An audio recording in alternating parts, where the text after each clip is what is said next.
Mommies and daddies, कैसे हैं आप? Welcome back to another episode. Mommies, अक्सर आपने देखा होगा कि प्रेग्नेंट लेडीज को हाथों में, पैरों में, खासकर टखने में यानी एंकल एरिया जो होता है और पैरों के पंजों के पास सूजन होना यानी स्वेलिंग होना सामान्य सी बात है। इस सूजन को मेडिकल टर्म में एडिमा कहते हैं। लेकिन बड़ा सवाल अब यहाँ पर ये उठता है कि आखिर ये सूजन होती क्यों है। चलिए आज इसके बारे में ही आपसे डिस्कस करते हैं।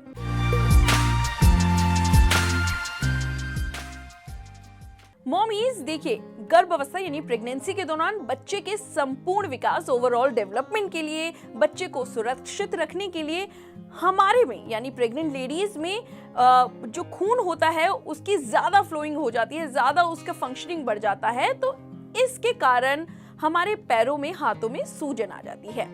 इसी एक्स्ट्रा खून और तरल पदार्थ यानी लिक्विड जो हमारे शरीर में बन रहा है उसके कारण, उसके रिटेंशन की वजह से और गर्भाशय के यानी यूट्रस बढ़ते आकार और प्रेशर की वजह से हाथों और पैरों समेत शरीर के कई अंगों में सूजन हो जाती है। जैसे जैसे आपकी डिलीवरी डेट नजदीक आती जाती है, शरीर में होने वाली सूजन प्रेग्नेंट महिलाओं को बहुत ही ज्यादा बुरा हाल कर देती है। यानी प्रेग्नेंट महिलाओं का बहुत ज्यादा बुरा हाल हो जाता है। हाथों में सूजन, चला नहीं जा रहा, कपड़े नहीं आ रहे, पैरों में शूज नहीं आ रहे। करीब 50 से 80% महिलाओं को प्रेगनेंसी के दौरान सूजन की दिक्कत होती है और शाम के समय और गर्म मौसम में सूजन में बढ़ोतरी होने लगती है। ऐसा क्यों होता है? ऐसा इसीलिए कि मैंने आपको बताया कि खून का फ्लो हमारी बॉडी में ज्यादा बढ़ जाता है। हालांकि पैरों में होने वाली थोड़ी बहुत सूजन होना सामान्य सी बात है और घबराने की जरूरत नहीं है। लेकिन हाथ और चेहरे पर होने वाली सूजन अगर ज्यादा है तो ये किसी गंभीर समस्या की ओर संकेत है। तो आपको डॉक्टर से मिलने की इस स्थिति में जरूरत है, क्योंकि ये सीधा ब्लड प्रेशर से मतलब कनेक्ट है। ब्लड प्रेशर हो सकता है आपका ज्यादा हो, इसलिए आपको सूजन की समस्या हो गई हो। प्रेगनेंसी में ज्यादा देर तक खड़े रहने की वजह से भी सूजन हो सकती है। बहुत ज्यादा काम करने या शरीर के थक जाने पर भी सूजन हो जाती है। देखिए, ऐसा होता है वर्किंग वुमेन के साथ ज्यादा देखा होगा कि सूजन की समस्या ज्यादा होती है। अब आपको इसमें करना क्या है? कई बार ऐसा होता है बहुत ज्यादा हम चाय कॉफी पीते हैं तो उसके कारण भी सूजन की समस्या होती है।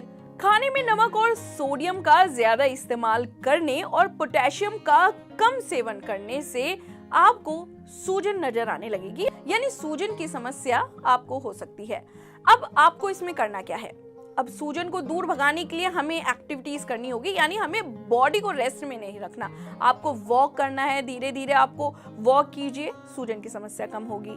प्लस आपको सबसे ज्यादा जो जरूरी है वो योगा करना है। आप योगा कीजिए, योगा करने से काफी हद तक सूजन की समस्या में राहत मिलेगी। और अगर डाइट की बात करें, डाइट में आपको नमक का सेवन कम करना है। मॉमीज, नमक अगर आप ज्यादा खाती हैं तो नमक तो आपको हर लिहाज से ही गलत है। देखिए, ब्लड प्रेशर के लिए भी गलत है और अगर ब्लड प्रेशर बढ़ेगा तो सूजन भी बढ़ेगी, तो इसलिए नमक का सेवन कम करें।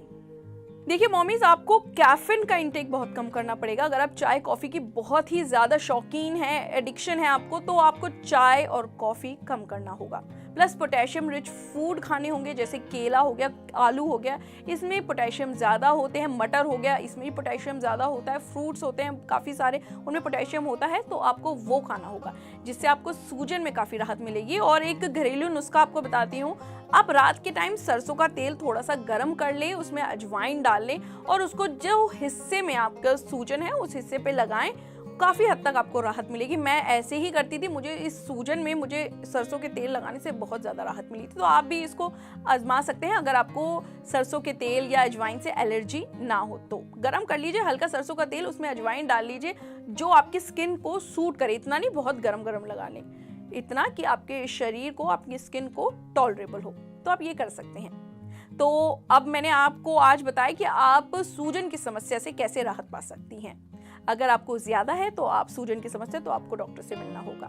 फिलहाल आज के वीडियो में इतना ही, लेकिन ऐसे ही कई अन्य वीडियो हम आपके लिए लाते रहेंगे। सबसे पहले आप हमारे NBD लाइव को सब्सक्राइब करें और इस वीडियो को ज्यादा से ज्यादा लाइक और शेयर करें।